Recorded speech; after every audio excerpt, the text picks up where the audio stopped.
All right, let's talk about it. Every January, so many of us make that promise to ourselves, right? This is the year. This year will be different. And yet, somehow, it almost never is. But what if that's not our fault? What if it's not about being lazy and it's got nothing to do with being weak? What if the entire way we've been taught to change is just wrong? Let's get into it. I mean, you know the drill. You've got that initial burst of energy, the brand new gym membership, the crisp, unopened journal, and then, boom, life happens. So what gives? Why do our best intentions seem to have a self-destruct button that goes off right around the start of February? For as long as we can remember, we've been sold this one story. If you fail, you just didn't have enough willpower. You didn't try hard enough. But what if that whole story is a myth? What if the real problem isn't a failure of your character, but a failure in how you're framing the entire challenge? Okay, this brings us to the first and maybe the most important mental flip we need to make. We have to stop asking, what should I do? And start asking a way deeper, way more powerful question. Who am I practicing becoming? This is where things get really interesting. It's this idea of identity conflict. See, if your goal requires you to act like someone you don't really believe you are deep down, you're basically in a constant fight with yourself. Think of it this way. Every single action you take is a vote. When you go for a run, you're not just running, you're casting a vote that says, I'm a runner. And when those votes start piling up, your identity actually starts to change for real. And James Clear just nails it with this quote. Motivation is a feeling. It's totally unreliable. It comes and it goes. But your identity, your sense of self, that's always there, running in the background. So the goal isn't to somehow stay motivated forever. The goal is to build a new identity, one tiny proof at a time. And Seth Godin drops this truth bomb on top of it. This isn't something you can be passive about. If you're not actively choosing and practicing the person you want to be, the world around you is more than happy to make that choice for you. And spoiler alert, it's usually going to push you toward what's easy and inconsistent. Okay, so if identity is the who, then systems are the how. We've got to stop relying on feeling hyped up and start designing a process that makes success the path of least resistance. We need to rig the game in our favor. This distinction right here is a total game changer. We treat motivation like it's this endless well we can just draw from, but it's not. It's an emotion. It's flaky. A system, on the other hand, is a process. It doesn't care if you're tired or bored or uninspired. It just works. I love how Scott Adams puts this. Seriously, if your entire plan hinges on you waking up feeling amazing and motivated every single day, you don't have a plan. You have a wish. And wishes don't get you very far. We need a structure that works even on our worst days. And this is a trap we all fall into, right? The intensity trap. We think we need this heroic, all-or-nothing, Rocky montage kind of effort, a crazy workout, writing 10 pages in one night. But that's just a recipe for burnout.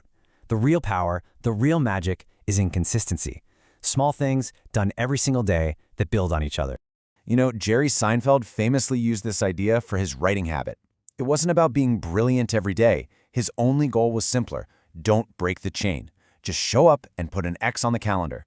That simple act of continuity is what creates unstoppable momentum over time. So here's the game plan. Step 1. Design for default. Make your environment do the hard work. Step 2. Make it ridiculously small. So small you can't say no. We're talking one push-up, writing one sentence. And step 3, don't break the chain. Just focus on keeping that streak alive, not on having an amazing performance every day. But look, even the best system in the world will eventually feel like a prison if there's no deeper purpose behind it. And that brings us to our third key, your why.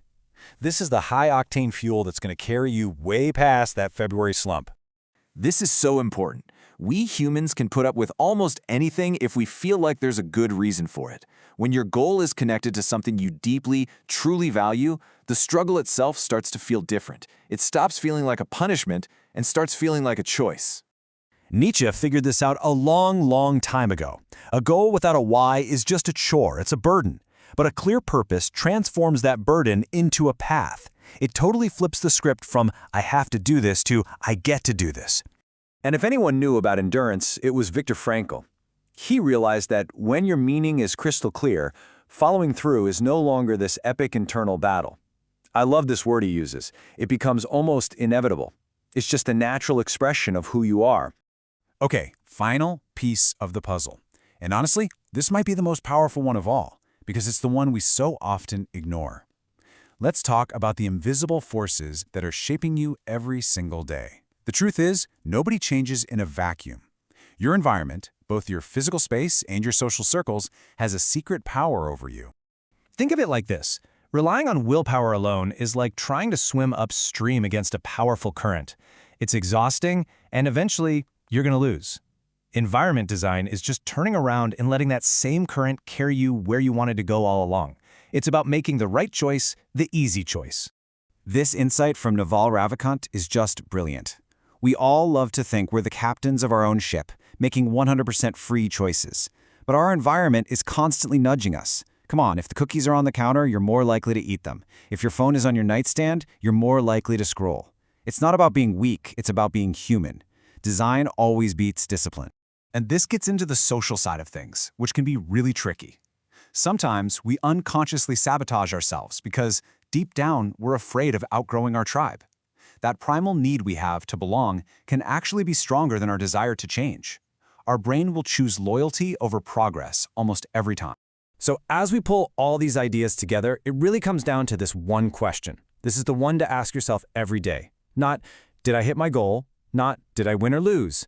But simply, who did my actions say I was today? It takes all the pressure off some future outcome and puts the focus right back here, in the present moment.